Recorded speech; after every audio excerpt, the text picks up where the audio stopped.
You know, this almost makes me feel a little bit guilty. See, in case you haven't figured it out yet, part of the appeal of doing these comics are weird episodes is that describing the labyrinthine continuity pretzels of the sequential art world straight-faced is usually funny enough on its own that I need to write that many fewer jokes. But Green Lantern's history is so spectacularly ridiculous, I feel like I might not need any new jokes. I mean, this actually feels a little bit like straight-up plagiarism, except it totally 100% isn't plagiarism. Legal department, please don't freak out. Okay, here we go, no filler. Green Lanterns, space cops, weapon, power ring, generates hard light constructs out of green energy. Hal Jordan, military test pilot, Green Lantern of space sector, here, basically. Answers to these guys, friends with these guys, also these guys. I'm sure the movie will fill in the details. Girlfriend, Carol Ferris, later transformed into the villainous star Sapphire by these gals, who are the angry female counterparts to these guys. Arch nemesis, Sinestro, has his own power ring, but in yellow. Oh, right, Green Lantern's weakness, yellow. Yes, the color yellow. One color equals good, the other color equals bad. That's kind of what we're working from here. Hal Jordan was pretty much what if Chuck Yeager was Patty O'Green. Anyway, Green Lantern was always pretty popular, and DC Comics always found nifty stuff to do with him. Most memorably in the 1970s, they teamed him up with Green Arrow, so the two of them could wander America fighting crime and debating the merits of their respective liberal versus conservative political philosophies. Really. And in the 80s, we got a couple of secondary Green Lanterns, then some post-crisis retcons to make him more connected to the otherwise unrelated Golden Age Green Lantern. Good stuff overall. And then, as was the case for almost every superhero, the 90s happened.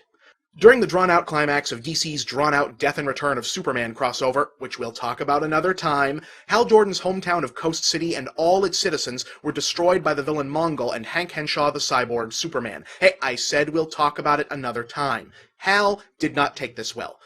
In the subsequent Green Lantern miniseries Emerald Twilight, when the Guardians told Hal Jordan he wasn't allowed to use his powers to resurrect the city, he had kind of a tantrum about the whole thing. He fought and depowered and or killed the entire Green Lantern Corps, also Sinestro, and by proxy all but one of the Guardians, then absorbed all the green energy from the central power battery that previously powered all the rings, and was transformed into a supervillain called Parallax.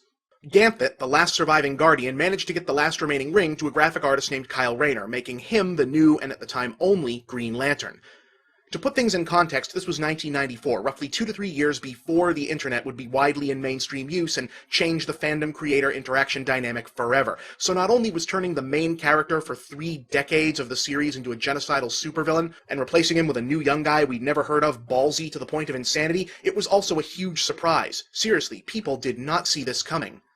And it did not go over well. At all. And not just in the normal comic fans hate change way. This got ugly. And it got ugly in a big way. Replacing a traditional Silver Age DC stalwart with a hip college-age newcomer was, to many, symbolic of industry-wide disrespect for tradition just on its own merits. But turning Hal evil to do it, people were pissed. In addition, there was also a perceived pseudo-political element in play for some fans. Hal Jordan had always been DC's square-jawed, old-school military tough guy, John Wayne in green tights, basically. Transforming him into a monster and replacing him not only with some young punk, but some young punk artist, a lot of people read that as DC trying to be quote-unquote politically correct, or anti-military, or feminizing the culture, or attacking traditional masculine role models, the usual crap that gets regurgitated by the real-life Cotton Hills of the world whenever stuff like this goes down.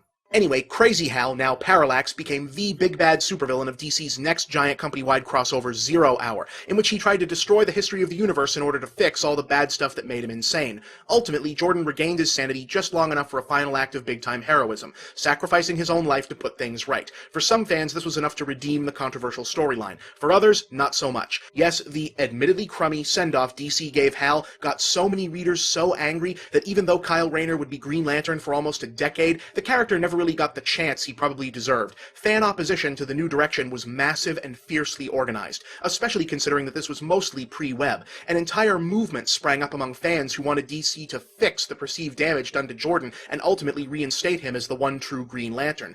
And the movement had a name. Hal's Emerald Attack Team, with attack later changed to the less deliberately antagonistic-sounding Action. Whatever the acronym actually stood for, HEAT undertook what is easily the biggest, longest, and most preposterously powerful act of fanboy pissing and moaning in the history of fanboy pissing and moaning. A decade-long campaign that even consisted of taking out paid advertisements to protest the fictional events of a comic book. But that's not the scary part. The scary part is, they won. Find out how, and what came afterwards, next time. That's right, Green Lantern gets 2 episodes.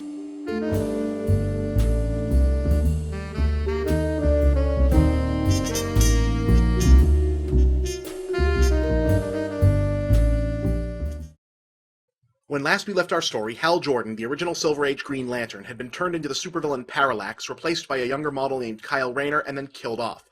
Oh, and I'd made an irritating mistake. While Hal was defeated/killed/ it's all terribly unclear in 0 Hour, his self-sacrifice martyr's death actually happened in the next big DC event, Final Night. In any case, these character changes inspired a real-life protest movement under the banner of Hal's Emerald Action Team, who would proceed to spend literally an entire f***ing decade of their lives bitching about it to DC. Attempts were made to even out the situation, such as having Hal's soul take up the mantle of the Spectre, a supernatural hero who, you know what, we don't have time to explain what the Spectre is. Just think of him as Spawn, but fighting for the other team, okay? Okay. But Jordan's fans weren't having it. They wanted Hal to be the Green Lantern again, and they also wanted DC to somehow absolve him of guilt for the acts of mass murder he'd committed as Parallax. In 2004, fan-favorite writer and noted Hal Jordan fan Jeff Johns set about giving them what they wanted with Green Lantern Rebirth, in which Johns not only took to resurrecting Jordan and repairing his reputation, but also smaller details like making yellow work as a more credible weakness. Here's what he came up with.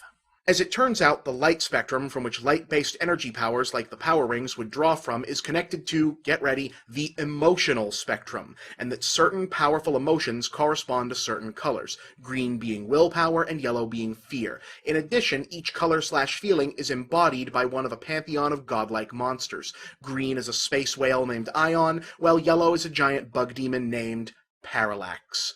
That's right, Hal Jordan didn't just turn evil and start killing everyone, he was possessed by the yellow space bug of fear. So Hal comes back to life, all the old Green Lantern paraphernalia comes back too, and everyone forgives Hal except kinda sorta Batman because Batman. Oh, and Sinestro came back too, kicking off the next big event, the Sinestro Corps War. Yes, Sinestro Corps. If you didn't think they'd take the whole spectrum/emotional spectrum thing and run with it as an excuse to create a load of new marketable characters all at once, you haven't been watching this show for very long. So now, in addition to the Green Lanterns of Willpower and the Yellow Lanterns, aka Sinestro Corps of Fear, there were the Red Lanterns of Rage, the Blue Lanterns of Hope, the Indigo Tribe of Compassion, the Violet Star Sapphires of Love and Preposterous Décolletage, apparently, and Agent Orange, for Avarice.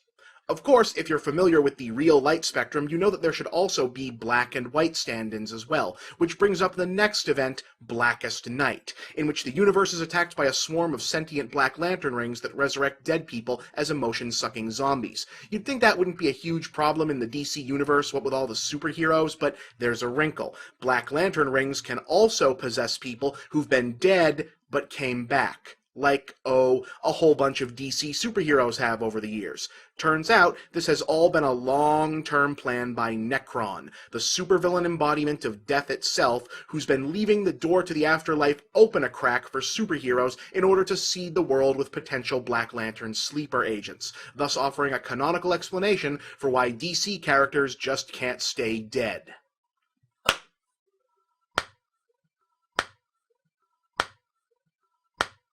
Anyway, things turn around when various other characters get deputized as representatives of the various corps. Green Lantern Ganthet, Blue Lantern the Flash, Orange Lantern Lex Luthor, really, Indigo Lantern the Atom, Star Sapphire Wonder Woman, Yellow Lantern Scarecrow, how cool is that, and Red Lantern Aquaman's wife.